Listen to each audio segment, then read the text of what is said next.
సంక్రాంతి వచ్చిందే తుమ్మెదా, సరదాలు తెచ్చిందే తుమ్మెదా, కొత్త ధాన్యాలతో కోడి పందాలతో ఊరే ఉప్పొంగుతుంటే ఇంటింటా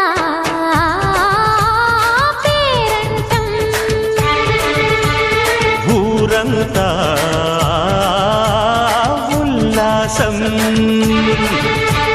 కొత్త అల్లుళ్ళతో కొంటే మరదళ్లతో పొంగే హేమంత సిరులు.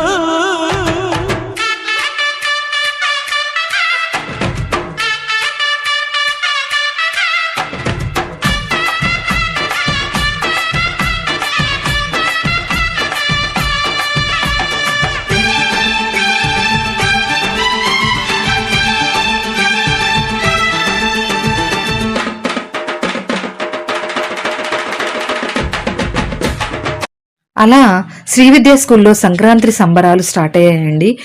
టీచర్స్ అందరూ ఎంతో కష్టపడి ప్రతి ఐటెం కూడా మన కళ్ళకు కనపడేలాగా అరేంజ్ చేశారు. శ్రీకృష్ణుడి ఆహ్వానంతో సంక్రాంతి సంబరాలు స్టార్ట్ చేశారు. వాళ్ళ పిల్లలందరినీ సోదమ్మల్లాగా, గంగిరెద్దులాగా, అలాగే పెద్దవాళ్ళలాగా సంక్రాంతికి మనం ఎలా అయితే పూజ చేసుకుంటామో అలా పిల్లల్ని రెడీ చేశారు. కొంతమంది గాలిపటాలు రెడీ చేశారు. అలాగే అప్పట్లో రోలు ఇవన్నీ మనకు ఉండేవి. మన పెద్దవాళ్ళందరూ పిండి కొట్టడం, సంక్రాంతి అంటేనే పిండి వంటలు, కోడి పందాలు, గంగిరెద్దులు, అలాగే రైతులకైతే పంట ఇంటికి రావడం, పత్తి, మిరప, చెరుకు ఇలాంటివన్నీ. సో అలా వచ్చే వాటితో అలా వచ్చిన తర్వాత పండగ చేసుకుంటారు, పెద్ద పండుగ. అలాగే దూరంగా ఎక్కడెక్కడో ఉండి జాబ్ చేసుకున్న వాళ్ళు కూడా సంక్రాంతికి సెలవులు తీసుకొని మరి ఆ పండగకి వాళ్ళ గ్రామాలకు వెళ్ళి కుటుంబం మొత్తం కలిసి చేసుకునే పెద్ద పండుగ అన్నమాట.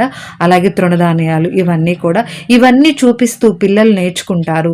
మన ద్వారానే సంప్రదాయం పిల్లలకి ముందుకు తీసుకెళ్తారనే ఉద్దేశంతో టీచర్స్ అందరూ ఎంతో కష్టపడి ప్రతి ఐటెం అంటే ప్రతిదీ కూడా మిస్ కాకుండా, అలాగే వాళ్ళు నీళ్ల బావి ఇటుకలతో కూడా బావి చేసి నిజంగా అంటే కోడి పందాలు జరిపారు. నిజంగా కోళ్ళు తీసుకొచ్చి ఇల్లులు కట్టారు. పల్లెటూరి వాతావరణం అంతా మన కళ్ళకు అప్పుడు ఎలా ఉంటుందో అలా మొత్తం చూపించారు.